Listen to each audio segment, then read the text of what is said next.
The only people who don't want to disclose the truth are people with something to hide.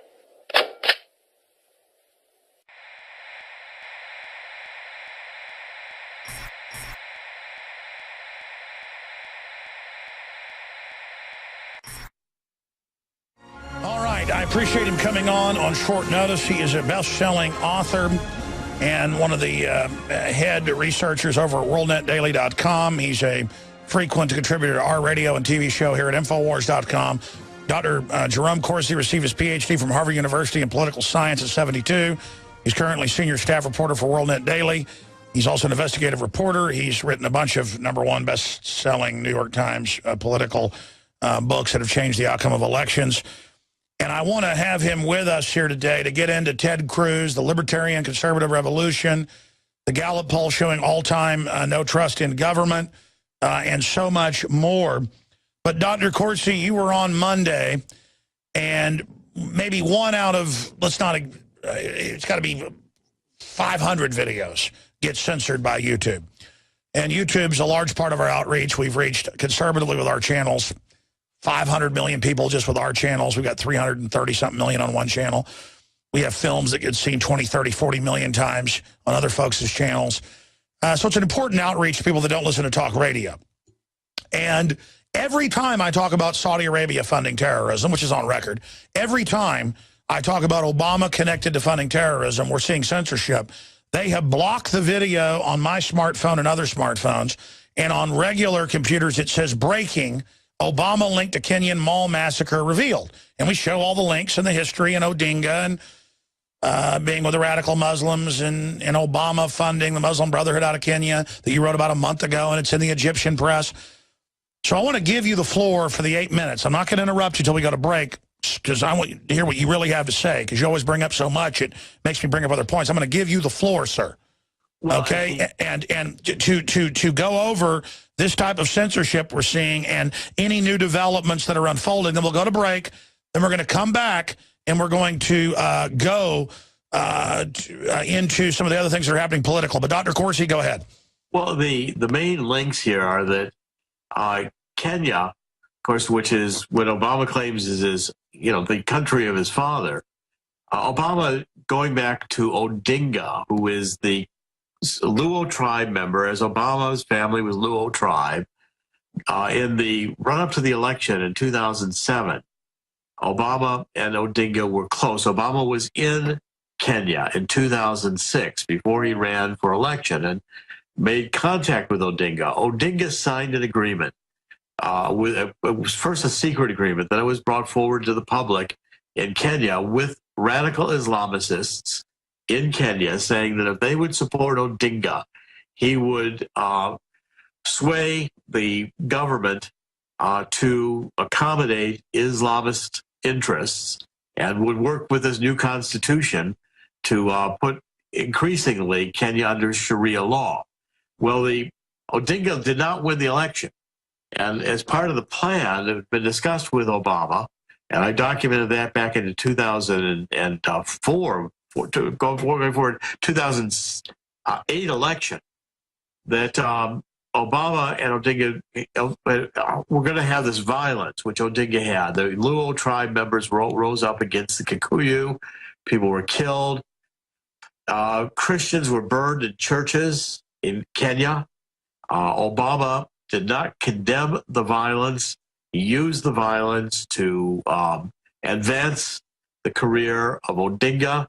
Kofi Annan entered. Odinga became co-head of state with President Kibaki. He became prime minister.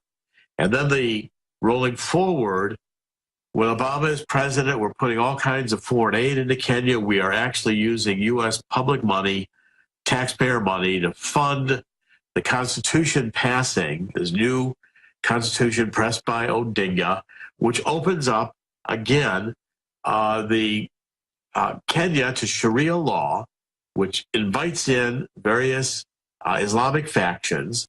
Islamic factions are coming in from Somalia. These are welcomed in by Odinga, and the radical Islamic presence in Kenya begins to build. At the same time, Malik Obama, who is the half-brother of Barack Obama in Kenya, emerges in that he is managing money for the Egyptian Brotherhood for the Muslim Brotherhood in Egypt. And the Egyptian government comes out and they say they're going to prosecute. There have been criminal charges filed against Malik for running terrorist money. Now, the Muslim Brotherhood is actually illegal, condemned within Egypt. There's a number of Muslim Brotherhood members in prison, going to await trial.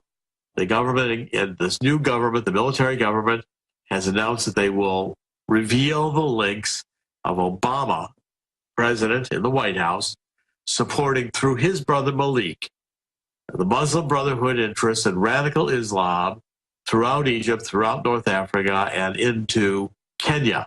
Malik also manages the Islamic Dawah Fund, which is a North Sudanese fund, another terrorist fund, for the president of that country, Bashar, who is under criminal indictment by the International Criminal Court in The Hague for genocide.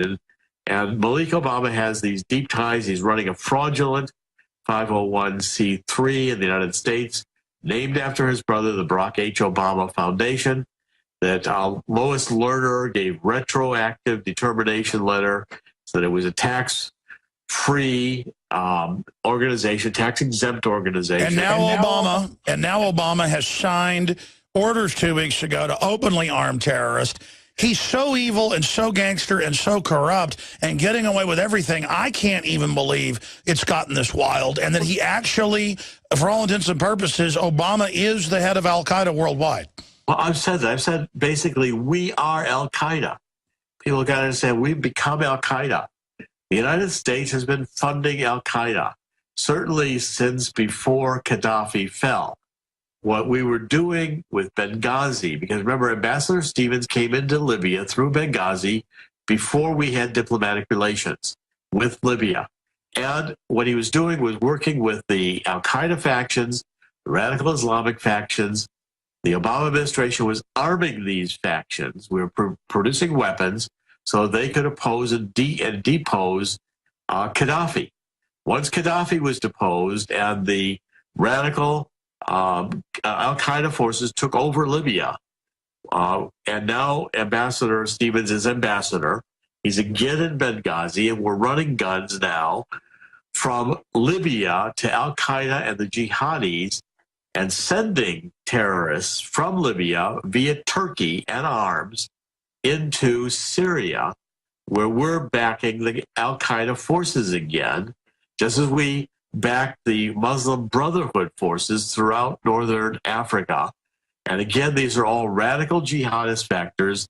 The Muslim Brotherhood is now outlawed as a criminal terrorist organization in Egypt, and President Obama was solidly behind the Muslim Brotherhood in Egypt. That's the story, and it's all true.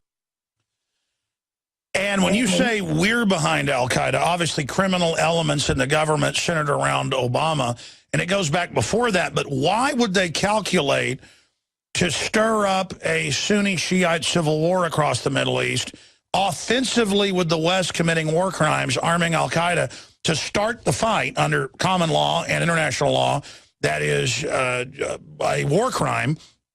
And how do they think they're going to get away with this? And now you have spectacles like the head of al-Nusra, who's also the head of al-Qaeda, coming out 2 weeks ago and saying attack soft targets, and now they're doing it.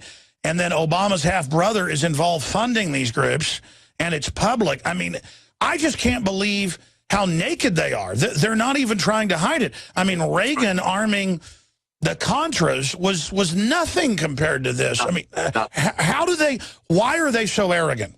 Well, because again, follow the money. The interests being served here are Saudi Arabia. And Obama's serving Saudi Arabia's interests, lying to the American public. Another CIA set of lies. Look who's in charge of the CIA, John Brennan. John Brennan's intelligence firm before Obama was president sanitized Obama's passport records. The 2 employees for Brennan who did it were not reprimanded, fired. Their names weren't even released. And then Brennan emerges as National Security Advisor in the White House, and now he's elevated to head of the CIA.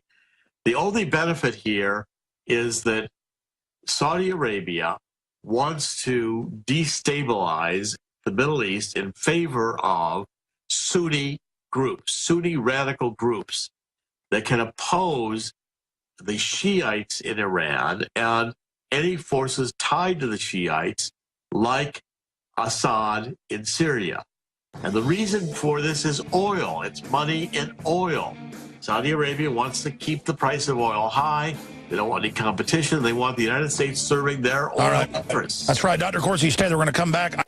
The only people who don't want to disclose the truth are people with something to hide.